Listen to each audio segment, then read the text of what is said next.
sesuai yang sudah disampaikan ya. Ini sesi yang paling ditunggu-tunggu. Sebetulnya ini perbincangan saya yang kedua sama Raffi Ahmad. Jadi jangan iri ya semuanya teman-teman ya. Oke, langsung aja kita please welcome the one and only Raffi Ahmad.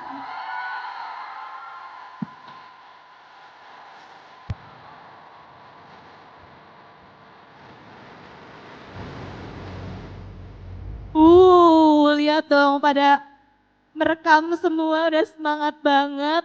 Aa Raffi, apa kabar? Alhamdulillah baik. Sibuk banget kayaknya. Tadi aku mantau kan Instagramnya Raffi Nagita. Udah di mana-mana, dalam 24 jam terakhir udah di sini, udah di Jogja, udah di mana. Jadi dari mana sih sebenarnya, gimana bagi badannya? Ya, tapi sebelumnya saya mau menyapa dulu ada ini salah satu orang yang membesarkan nama saya, tepuk tangan untuk Bapak Hairul Tanjung di sana. Terima kasih Pak. Saya dari umur 13 tahun, 14 tahun udah syuting di Trans TV. Terima kasih dan juga untuk tamu-tamu spesial yang ada di depan. Mohon maaf tidak bisa disebutkan namanya satu persatu.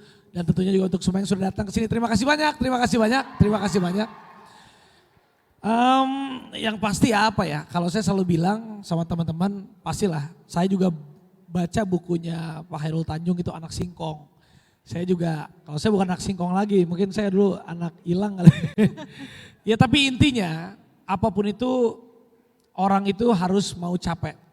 Kalau dia nggak mau capek, dia nggak akan sukses. Itu yang paling terpenting. Oke, jadi banyak aktivitas padat, tapi ya udah ikhlas aja Pak ya. CT aja yang uangnya udah banyak aja masih mau capek, masih mau bikin Tadi apapun cerita itu. Pak CT, Betul. masih kerja 12 jam sehari. Kalau Raffi kerjanya berapa jam sehari sekarang? Ya masih, ya nggak apa-apa yang penting sehat. Sehat ya. Oke, Saya tidur pasti di atas jam 12. Oke, dulu pernah interview dengan saya tuh bilangnya tidurnya 4 jam per hari, masih? Ya masih segituan, tapi masih kuat. Hebat banget, tepuk tangan dong. Oke, kita dalam sesi namanya inspirational talk ya. Jadi semoga di sini bisa terinspirasi dengan sosok AA Raffi Ahmad gitu. Tapi sebelumnya ya kan kita tahu nih Raffi Ahmad mulai dari pemain sinetron, presenter, semua pekerjaan dulu dijabanin ya apapun. Kemudian sekarang jadi pebisnis, jadi utusan khusus presiden juga gitu kan. Tadi keywordsnya adalah berani capek, mau capek ya. Jadi kan artinya kerja ikhlas gitu. Tapi selain itu sebetulnya apa sih yang membuat seorang Raffi Ahmad ini adalah Raffi Ahmad gitu. Kayak membesarkan nama Raffi Ahmad, mindset apa, personality apa yang dimiliki oleh seorang Raffi Ahmad sebenarnya? Ya sebenarnya sih kalau saya sendiri, saya selalu jadi diri saya sendiri dimanapun saya berada. Jadi dulu saya ingat banget perjalanan hidup saya itu, saya mulai syuting karena waktu itu bapak saya tuh udah mulai sakit-sakitan. Dulu waktu SD sampai SMP, seminggu sekali nih masih bisa ke mall. Kadang seminggu 2 kali kok saya nggak ke mall-mall. Oh ternyata bapak saya ini sakit jantung di ring sampai ternyata banknya waktu dulu kena likuidasi. Tapi kan dulu kita masih kecil nggak ngerti. Tapi waktu saya SMP akhirnya saya ya udahlah saya nggak mau nyusahin orang tua. Saya udah tahu kan orang lihat papa saya juga atau mungkin laki-laki namanya orang tua nggak pengen terlihat lemah di anaknya. Tapi saya nggak pernah nanyakan akan hal itu. Justru karena saya juga ngerasa saya anak laki-laki paling besar, ya udahlah saya lakuin aja apa yang bisa saya lakuin untuk keluarga. Akhirnya waktu itu saya coba casting, sinetron sampai alhamdulillah juga waktu itu sinetron pertama saya pernah masuk salah satu TV tapi yang gak pernah saya lupa pertama kali dapat peran utama itu di Senandung Masa Puber di Trans TV diterimanya sama Pak CT. Terima kasih Pak CT. Dan itu sinetron yang fenomenal. Gara-gara sinetron itu juga yang membuat hidup saya fenomenal. Karena di sinetron itu saya waktu itu jadi anak SMP jatuh cinta sama ibu guru, ibu-ibu. Sampai pernah beneran saya jatuh cinta sama ibu-ibu. Waktu itu. Tapi itu namanya perjalanan hidup. Dan juga terlalu menjiwai ya, jadi kosmiknya mengikuti. Tapi dulu saya main sinetron, tapi ini saya mau membagi kisah. Jadi mungkin kalau saya ini apa ya ilmu pendidikannya nggak tinggi-tinggi banget, tapi saya selalu bilang ilmu pendidikan itu penting. Tapi ada yang lebih penting yaitu ilmu adab kehidupan itu jauh lebih penting. Dan juga dulu itu saya pernah syuting sinetron, syuting film. Film itu ceritanya kalau dulu di entertain itu ceritanya udah idealisme kasta tertinggi. Suatu hari saya ditawarin jadi host, jadi MC.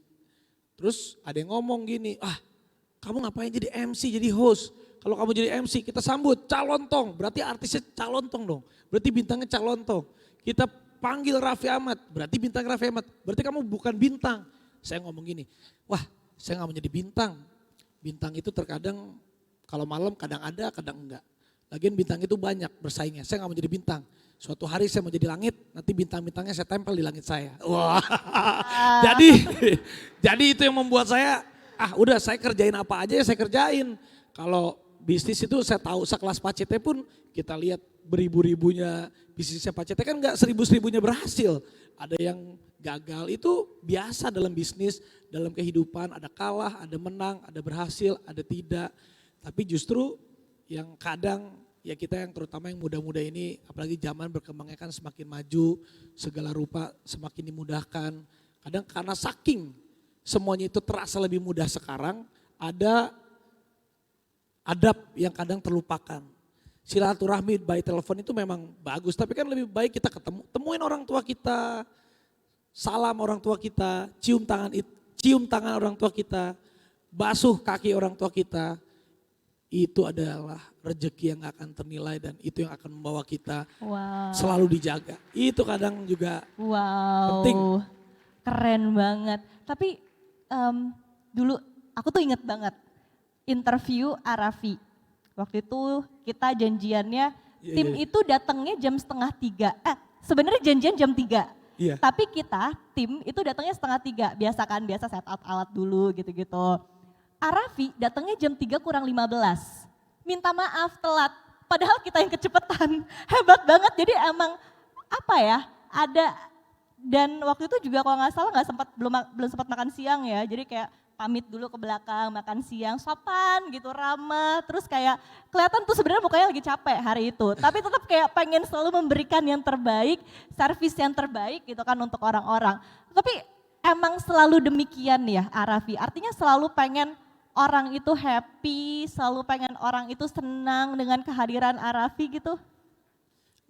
Kalau saya pada prinsipnya begini, mungkin waktu saya pertama kali jadi entertainer ini kan berarti kita entertain, menghibur orang. Ya sama aja seperti polisi tugasnya adalah menjaga masyarakat, tentara menjaga keamanan. Tapi mereka kan memang digaji oleh negara. Ya mungkin waktu saya pertama kali jadi entertain itu saya misalnya dibayar sama Pak Hairul Tanjung. Berarti kan saya ini harus melayani. Saya tuh gak pernah punya riders, teman-teman saya tuh gak pernah punya riders. Tanya siapapun itu. Misalnya ada yang ngundang, ya udah saya bilang berapa ini adanya segini udah silakan. Karena saya merasa ya saya ini kan masih dibayar orang. Ya kita melayani orang itu supaya mereka happy. Bukan melayani orang yang membayar kita dan melayani orang yang memang sudah membeli tiket-tiket kita gitu. Jadi saya ini selalu berpikir ya udahlah hidup saya ini sebagai entertain ya saya melayani orang aja. Membahagiakan orang, silaturahmi sama orang. Toh juga ada rezeki-rezeki itu bukan cuma uang aja. Rezeki-rezeki itu kenal Pak Hairul Tanjung, kenal orang-orang hebat di sini. Mungkin dari setiap salamannya kita ada rezeki-rezeki yang memang nanti suatu hari kita ketemu. Siapa tahu 5 tahun kemudian yang jadi utusan khusus presidennya Calontong, kan bisa, kita gak pernah tahu. Jadi kita gak pernah tahu roda kehidupan itu seperti apa. Yang paling penting kita berusaha baik sama orang supaya suatu saat, karena saya ini tahu berada di posisi sekarang ini saya bukan karena saya sendiri, karena ditolong sama banyak orang. Gitu. Wow, keren banget, tepuk tangan sekali lagi. Dan itu ya satu kualitas dari seorang Raffi Ahmad yang akhirnya membuat banyak orang tuh respect banget gitu sama Arafi ya. Dan apakah artinya Arafi ini melihat hubungan yang baik dengan orang itu adalah sebuah investasi? Ya betul, karena hablum minanas hablum minallah itu aku percaya banget. Sangat-sangat percaya. Karena gak ada yang namanya Superman, yang ada super team. Gak ada yang orang yang hebat karena dirinya sendiri. Karena pasti banyak didoain sama orang. Jadi aku percaya banget investasi yang terbaik itu adalah kesehatan diri kita, kesehatan jiwa kita. Jiwa kita juga sehat kalau kita dikelilingin sama orang baik. Gimana caranya mencari orang baik? Ya kita harus membuka diri kita untuk membuka pintu rezeki kita, ketemu sama orang, menjemput bola. Terkadang kita kalau bisa kita diem aja juga gak akan sama halnya kan. Kita punya teman yang banyak tapi kita diem aja belum tentu teman itu mau telepon kita. Tapi kan kalau kita punya hubungan baik kita bisa minta tolong, kita bisa apapun itu akan lebih mudah rasanya. Jadi paling utama itu menjadi baik, menjadi